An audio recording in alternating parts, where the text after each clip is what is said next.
नैमिषारण्य धाम में सौनकादिक महात्माओं ने भगवान श्री सूत जी महाराज के चरणों में बारंबार वंदन और प्रणाम किया है और प्रणाम करते हुए नेत्रों में आंसू आ गए। कहा, गुरुदेव, कथाएं हमने बहुत सुन ली हैं, अनेक पुराणों की कथा का हम लोगों ने श्रवण कर लिया है, लेकिन अभी भी हमारे अंतर हृदय से एक ऐसा भाव प्रकट होता है और हमारे मन में श्रवण करने की जिज्ञासा प्राप्त हो रही है। कुछ ऐसा हम श्रवण करना चाहते हैं जिसके श्रवण करने मात्र से हमारा कल्याण हो जाए, हमारा उद्धार हो जाए। अब संसार के कल्याण करने के लिए परम पावनी आप दिव्य कथा का हमको श्रवण कराइए। आप देखो भैया, अगर कोई श्रोता अच्छा मिल जाता है तो कथा स्वतः ही श्रेष्ठ बन जाती है। नैमिषारण्य धाम में तक करीबन 88,000 संत विराजमान होकर के भगवान सूत जी के चरणों में बारंबार प्रणाम करते हुए एक निवेदन कर रहे हैं। हे सूत महाप्राज्ञ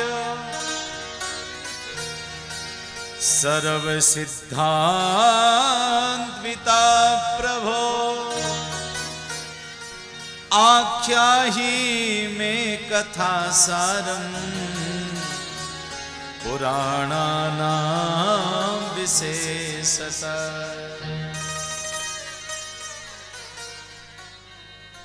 सौनकादिक महात्माओं ने निवेदन करते हुए कहा, हे सूत जी महाराज, अब ऐसी कथा का दर्शन कराओ, सर्व सिद्धांत वितान, सभी सिद्धांतों का दर्शन कराने वाली हो और कलिकाल के लोग जो अपने मार्ग से भटक चुके हों,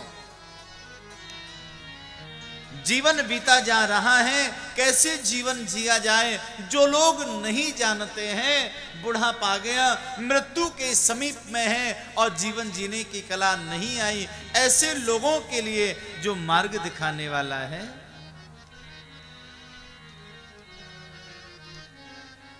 और आज समाज में प्राणी मात्र के जीवन में यदि कमी है तो केवल एक कमी है और उस कमी का नाम है समय की कमी। लोगों के पास में समय नहीं है भैया। धन है, वैभव है, परिवार है, समाज है, सब कुछ है, लेकिन समय नहीं है।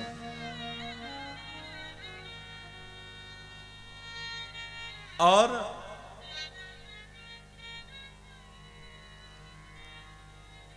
इसलिए भैया थोड़े समय में संपूर्ण भाव यदि हमको प्राप्त हो जाए, थोड़ा हम सुन लें और बहुत सुनने को मिल जाए, ऐसी कथा हम सुनना चाहते हैं महाराज। भगवान श्री सूत जी ने सौनकादिक महात्माओं से कहा, भैयाओ तुम धन्य हो, क्योंकि आज जो तुमने प्रश्न किया है ना, ये प्रश्न तुमने अपने लिए नहीं किया, समाज के लिए किया है, लोगों के कल्याण के लिए किया है। और ध्यान रखना भैया, जो कार्य सबके हित के लिए किया जाता है वह कार्य श्रेष्ठ माना जाता है, सबसे बढ़िया माना जाता है।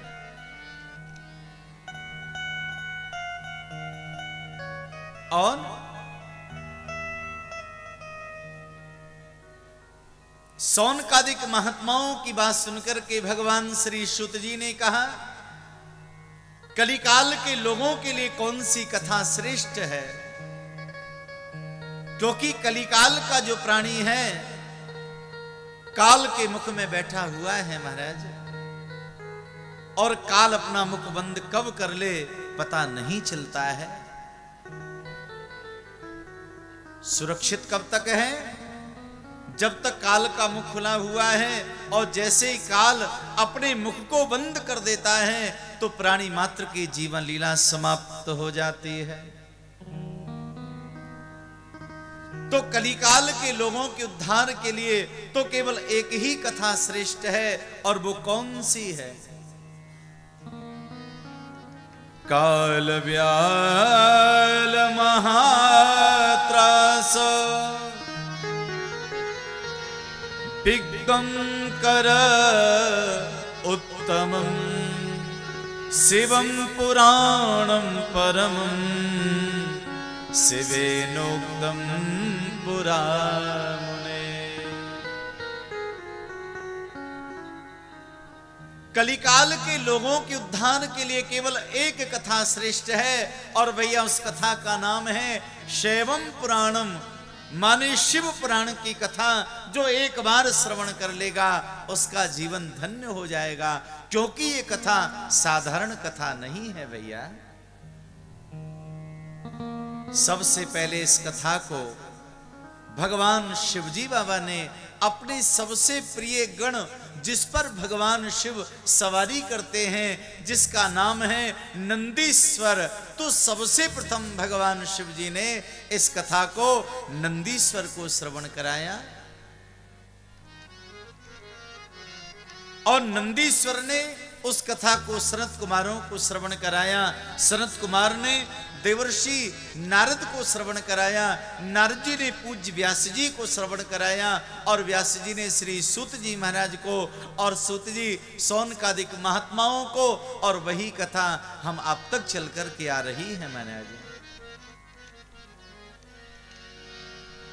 इस कथा के परंपरा को भी ज्ञात करना आवश्यक है। जो कथा हम श्रवण कर रहे हैं, ये कथा कोई साधारण कथा तो नहीं है, ऐसी वैसी तो कथा नहीं है। इसलिए भैया इस कथा की संपूर्ण परंपरा को जानना अति आवश्यक है। एक बार भाव से बोलिए हर हर महादेव, जोर से बोलिए हर हर। क्या बात है।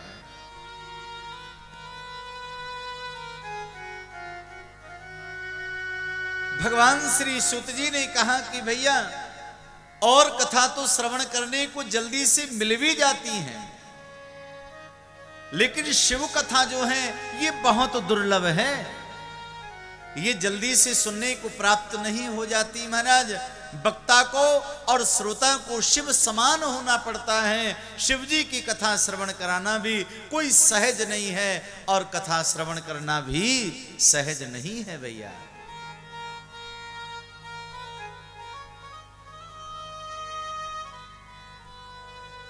तो यहां पर वर्णन किया, जन्मांतरे भवेत् पुण्यम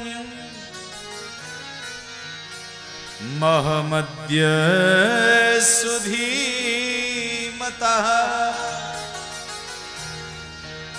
भगवान सूत जी ने कहा एक जन्म के नहीं, 2 जन्मों के नहीं भैया, जन्म जन्मांतरों के पुण्य जब हमारे जीवन में उदय होते हैं, तब जाकर के ये शिव महापुराण की कथा श्रवण करने को मिलती है भैया।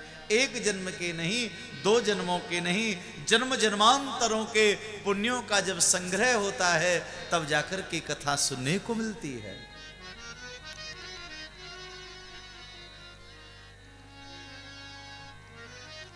क्योंकि ये कथा गंगा है, और सही माने में देखा जाए तो भैया गंगा 2 हैं। एक गंगा भगवान शिव की जटाओं से निकली है, और दूसरी ये शिव कथा रूपी गंगा है। 2 ही तो गंगा है। याद रखना भैया, जटाओं से निकलने वाली गंगा में कोई स्नान करे, जो हरिद्वार में बह रही है उसमें यदि कोई स्नान करेगा तो भी पार हो जाएगा। और ध्यान रखना भैया, इस शिव महापुराण रूपी कथा रूपी गंगा में यदि कोई स्नान करेगा तो भी पार हो जाएगा। ये दोनों गंगा पार करने का काम कर रही हैं। अंतर केवल इतना है, अगर हरिद्वार में बहने वाली गंगा में यदि आपको स्नान करना हो तो हरिद्वार जाना पड़ेगा। वो हरिद्वार में बहने वाली गंगा हमारे भरतपुर में नहीं आएगी। लेकिन भैया शिवजी के मुख से निकलने वाली शिव कथा रूपी गंगा में यदि स्नान करना हो तो आपको हरिद्वार जाना नहीं पड़ेगा। ये कथा रूपी गंगा बहकर आपके नगर में ही चली आएगी।